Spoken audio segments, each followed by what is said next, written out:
வணக்கம் நண்பர்களே. திரு லட்சுமி சீரியல் செம பரபரப்பாக போயிட்டு இருக்குன்னே சொல்லலாங்க. பரபரப்பான கட்டத்தில் நம்ம பார்த்தோன்னா, கவிதா இந்த மகா இதுக்கு மேலேயும் இந்த வீட்டில் இருக்கக்கூடாது, நான் தந்திரமாக எழுதி வாங்கின அந்த பத்திரம் எல்லாம் பறந்து போச்சு, இவ தான் அதுக்கெல்லாம் காரணம் அப்படின்னு மகாவை கழுத்தை குத்தி வீட்டை விட்டு துரத்துறாங்க. நீ தாண்டி என்னோட தரித்திரம், நான் கஷ்டப்பட்டு வாங்கின இந்த சொத்து பத்து ஃபைலு எல்லாத்தையும் நீ கோட்டை விட்டு அப்படியே தண்ணிக்குள்ளே எல்லாம் முழுகி நனைஞ்சி போச்சு. அப்படி இருக்க நேரம் நீ இந்த வீட்டில் இருக்கக்கூடாது, இப்போவே வீட்டை விட்டு போடி. காஞ்சனாக்கா ஒன்று பார்த்து கரைச்சி கொட்ட நேரம் எல்லாம் எனக்கு புரியலை, நீ எவ்வளோ பெரிய தரித்திரகாரின்னு இப்போ எனக்கு நல்லாவே புரிஞ்சு அப்படின்னு அந்த இடத்துல வீட்டை விட்டு துரத்துறாங்க. அந்த நேரம் தான் நம்ம திரு பார்க்குறாங்க மகாவை. எதுக்காக லட்சுமியை இப்படி அடித்து விரட்டுறாங்க, லட்சுமி என் வீட்டில் தான் இருந்தாளா அப்படின்னு புரியாத புதிராக நம்ம திரு பார்க்குறாங்க. அத்தை அப்படின்னு அந்த இடத்துல கத்துறாங்க. உனக்கு தெரியாத திரு, இந்த மகா லேசுப்பட்ட ஆள் கிடையாது, அந்த ஃபைல் எல்லாம் இவளால் தான் நனைஞ்சு போச்சு, இப்போ இனி புதுசாக க்ரியேட் பண்ணணும் அப்படின்னு சொல்லிடுறோம். அத்தை அதுக்கு என்ன, நான் சைன் பண்ணால் போச்சு, நீங்கள் அதை ரெடி பண்ணுங்க அப்படின்னு ஆஃபீஸ் ஃபைலை அடுத்ததாக ரெடி பண்ணிக்கலாம், அதுக்காக இவளை வீட்டை விட்டு துரத்தண்டா அப்படின்னு அந்த இடத்துல சொல்லிட்டு, என்ன ஒரு ஆச்சரியம், நான் இதுக்கு தாலி கட்டின என் மனைவி என் வீட்டில் தான் இருந்தாளா அப்படின்னு அந்த இடத்துல அதிர்ச்சியில் நிற்கிறாங்கங்க நம்ம திரு. அதை பற்றி தான் இந்த வீடியோக்குள்ளே பார்க்க போகிறோம். அதுக்கு முன்னாடி சேனலுக்கு லைக் அண்ட் சப்ஸ்கிரைப் பண்ணுங்கள் ஃப்ரெண்ட்ஸ். பக்கத்தில் இருக்க பெல்லைக்கானையும் கிளிக் பண்ணுங்கள், அப்போ தான் நான் போடுற ஒவ்வொரு வீடியோவும் நோட்டிஃபிகேஷனாக உங்களுக்கு கிடைக்கும். வாங்க ஃப்ரெண்ட்ஸ் வீடியோக்குள்ளே போகலாம். ஃபஸ்ட்டு எடுத்த உடனே பார்த்தோன்னா ஒரு செம அதிரடியான பரபரப்பு கட்டம்னு சொல்லலாங்க. பரபரப்பான கட்டத்தில் தாங்க நம்ம கவிதா திட்டம் போட்டு வாங்கின அந்த ஃபைலு நம்ம திருவுக்கு சொத்து எல்லாம் கவிதா பேரில் மாற்றி எழுதி கள்ளப்பத்திரம் போட்டு நம்ம திருக்கிட்ட இது சைனையும் வாங்கியிருப்பாங்க. அதே நேரத்தில் வாங்கிட்டு ரெக்க கட்டி பறக்கிறதுக்குனாங்க அவங்களுக்கு ஏகப்பட்ட சந்தோஷம். இனியோட திருவோட ஆஸ்தி அந்தஸ்தெல்லாம் எனக்கு தான் அப்படின்னு சந்தோஷத்தில் குதூகலமாக இருக்க நேரத்தில் தாங்க நம்ம மகா விளக்குக்கு எண்ணெய் இருக்கா அப்படின்னு அந்த இடத்துல எண்ணெய் எடுத்துகிட்டு வராங்க. ஒரு கட்டத்தில் அவங்க கை தவறி கீழே கொட்டுது. நம்ம கவிதா சந்தோஷத்தில் வந்தவங்க அந்த எண்ணெயில் வலிக்கி டம்முனி விழுறாங்க. உடனே வீட்டில் உள்ளவங்க எல்லாம் என்ன கவிதா அப்படின்னு பதறி போய் வராங்க. நம்ம ஃபைலு திருவை ஏமாற்றி வாங்கின கள்ளப்பத்திர ஃபைலு அப்படியே பறந்து போய் அந்த உருளி தண்ணிக்குள்ளே அவ்வளோ உழுது.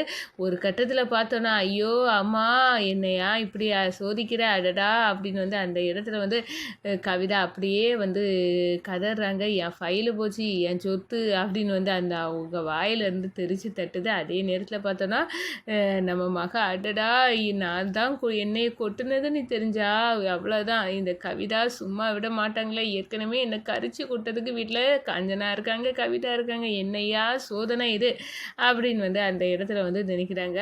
இந்த வசுந்தராக்கி கோபம் வருது, என்ன நல்ல நாள் அதுவுமா, இன்னைக்கு சகுனமே சரியில்லை, அந்த விளக்கை இவ ஏற்றி இந்த குடும்பத்தோட நிம்மதியே கெடுத்துத மாதிரி ஆக்கிட்டா. இப்போ பார்த்தோன்னா என் கவிதா என் பொண்ணுக்கு அடிபட்டுட்டு எல்லாத்துக்கும் காரணம் இவ தான், இவளை கழுத்தை குத்தி வீட்டை விட்டு விரட்டணும் அப்படின்னு அந்த இடத்துல கோவப்படுறாங்க. ஒரு கட்டத்தில் பார்த்தோன்னா, ஏண்டி உனக்கு நான் நினச்சேன் நீ திரு வாழ்க்கையில் காஞ்சனாக்கா பயப்பட்டது மாதிரி வருவான்னு நினச்சேன், இப்போ திருவிட்ட இருந்து அந்த சொத்து பத்திரம்லாம் நான் சுருட்டி எழுதி வாங்கிட்டு வந்தேன், ஆனால் இந்த பத்திரத்தை நீ நனைய வச்சு எல்லாம் செல்லுபடி ஆகாத பிறகு பண்ணிட்டெல்லாம் உன்னை விட மாட்டேன்டி நினச்சேன் அப்படின்னு அந்த இடத்துல கொந்தளிக்கிறாங்க. ஒரு கட்டத்தில் என்ன பார்த்துட்டு இருக்க கவிதா, உன்னை இந்த நிலைமைக்கு ஆக்குனேன், இவளை கழுத்தை குத்தி வெளியே தள்ளு அப்படின்னு சொல்ல நேரம் நம்ம மகாவோட கழுத்தை பிடிச்சி வெளியே தள்ளுறாங்க கவிதா. ஒரு கட்டத்தில் பார்த்தோன்னா நம்ம திரு நின்று தடுத்து நிப்பாட்டுறாங்க. அத்தை அப்படின்னு அப்போ தான் நம்ம லட்சுமியை பார்த்து அதிர்ச்சியில் நிற்கிறாங்க. என்ன பார்க்குற திரு, இன்னும் நீ ஒரு வேலைக்காரி, இந்த மகாவுக்கா நீ சப்போர்ட் பண்ணிகிட்டு இருப்பா, இவளால் தான் நான் இப்போ கீழே விழுந்தேன், அந்த பத்திரம் ஆஃபீஸ் பத்திரம் எவ்வளோ முக்கியம், அது இவ எண்ணெயை ஊற்றி வச்சு நான் வலி விழுந்து அது எல்லாமே தண்ணிக்குள்ளே விழுந்துட்டு இப்போ அடுத்ததாக ரெடி பண்ண வேண்டியதாக இருக்குது அப்படின்னு சொல்லினேன். அத்தை அதுக்காக இவளை வீட்டை விட்டு துரத்துவீங்களா, இவ எவ்வளோ தூரம் எங்கள் அம்மாவை பார்த்துக்கிட்டா தெரியுமா, கண்டிப்பாக இவ இங்கே தான் இருக்கணும் அப்படின்னு வந்து அந்த இடத்துல சொல்லிடுறாங்க. அந்த பத்திரம் போனால் என்னத்த, வேறு பத்திரத்தை ரெடி பண்ணிடலாம் அப்படின்னு வந்து சொல்ல நேரம் அதிர்ச்சியில் அப்படியே வந்து அரண்டு போய் நிற்கிறாங்கங்க நம்ம கவிதா. என்னது அப்போது வந்து ஒரிஜினலாகவே இவங்க 2 பேர்த்துக்கும் ஏதோ தொடர்பு இருக்கா, இவ்வளோ தூரம் எனக்கு சப்போர்ட் பண்ணாதவே இவளுக்காக சப்போர்ட் பண்ணானே, இதுவே எனக்கு வந்து சும்மா கடுப்பாக இருக்குது அப்படின்னு வந்து அந்த இடத்துல கோபத்தின் உச்சியில் கொந்தளிக்க ஆரம்பிச்சிட்டாங்க நம்ம கவிதா. அதே நேரத்தில் காஞ்சனா நினச்சேன் இவ திருக்கண்ணில் படக்கூடாதுன்னு நினச்சேன், எல்லாமே குட்டி சுவர ஆயிட்டு. இப்போ பார்த்தா என் கண்ணு முன்னாடியே இந்த வீட்டில் தான் அவள் இருப்பா, அதுவும் அவள் அம்பிகாவை கவனிப்ப இருப்பா அப்படின்னு வந்து இந்த திரு சொல்ல நேரம் எனக்கு அப்படியே வந்து கோபமாக வருது அப்படின்னு வந்து அந்த இடத்துல வந்து காஞ்சனா அப்படியே வந்து மிரண்டு போய் நிற்கிறாங்க. என்ன பார்க்குற மகா வந்து நீ வந்து எலும்பு அப்படின்னு வந்து அந்த இடத்துல கையை வச்சு நம்ம மகா எலும்புறதுக்கு வந்து ஹெல்ப் பண்ணுறாங்க. நம்ம மகளை என்ன கழுத்தை குத்தி வெளியே தள்ளி போட்டிருப்பாங்க, அப்படி பொத்துனே கவிதா பிடிச்சி கழுத்தை குத்தி தள்ளில் வெளியே கிடந்த நம்ம மகாவை வந்து அப்படியே வந்து கை கொடுத்து தூக்கி விட்றாங்க திரு. ஒரு கட்டத்தில் பார்த்தோன்னா அவள் மேலே எந்த தப்பும் இல்லை, என்ன சிந்தி கிடந்ததை பார்க்காம இந்த கவிதா எதுக்கு வந்தா அப்படின்னு வந்து அந்த இடத்துல வந்து பேச ஆரம்பிச்சிட்டாங்க. நம்ம தாத்தாவும் திருவன் சேர்ந்துக்கிட்டு இந்த வீட்டில் என்னென்னமோ நடக்குது அப்படின்னு வந்து அந்த இடத்துல ஒரு வேலைக்காரிக்கு இவ்வளோ இம்பார்ட்டன்ஸா அப்படின்னு வந்து அந்த இடத்துல கோவத்தில் நமக்கு காஞ்சனா இந்த கருடைய நோன்பு என்னை பொறுத்தவரையில் அப்படி அவ்வளோ கவலையை தான் சுமந்திருக்கேன். எப்போ உரி அடித்ததில் உள்ள மாலை அவள் கழுத்தில் உளுந்தோ அந்த நேரமே நான் வந்து செத்துட்டேன்னு சொல்லலாம். அந்த அளவுக்கு எனக்கு அவள் மேலே வந்து கோவம் வருது. இதை புரிஞ்சிக்காமல் என் பொண்ணங்கடவரை வேற அவளுக்கு சப்போர்ட் பண்ணிட்டு தெரியாங்க அப்படின்னு வந்து அந்த இடத்துல கொந்தளிக்கிறாங்க. நம்ம போகலாம் ஸ்ரீ அப்படின்னு வந்து அந்த இடத்துல கூப்பிட்றாங்க.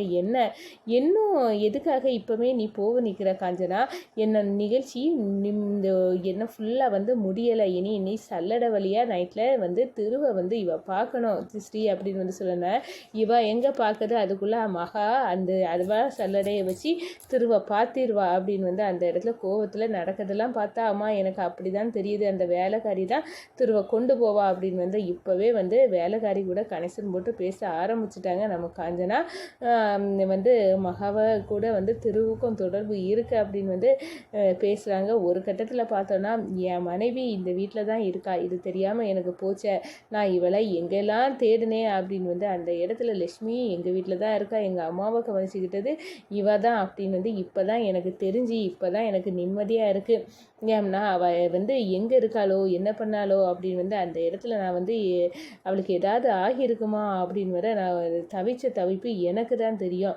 அவளுக்கு ஏதாவது ஒன்றுனா ஊரில் இருக்க அவங்க பாட்டி அவங்க அண்ணன் எல்லாத்துக்கும் நான் தானே பொறுப்பு சொல்லணும். இப்போ என் கண்ணு முன்னாடி என் மனைவி இருக்கிறதுல எனக்கு ரொம்ப சந்தோஷம் அப்படின்னு வந்து அந்த இடத்துல வந்து நம்ம நினைக்கிறாங்க ஒரு கட்டத்தில்.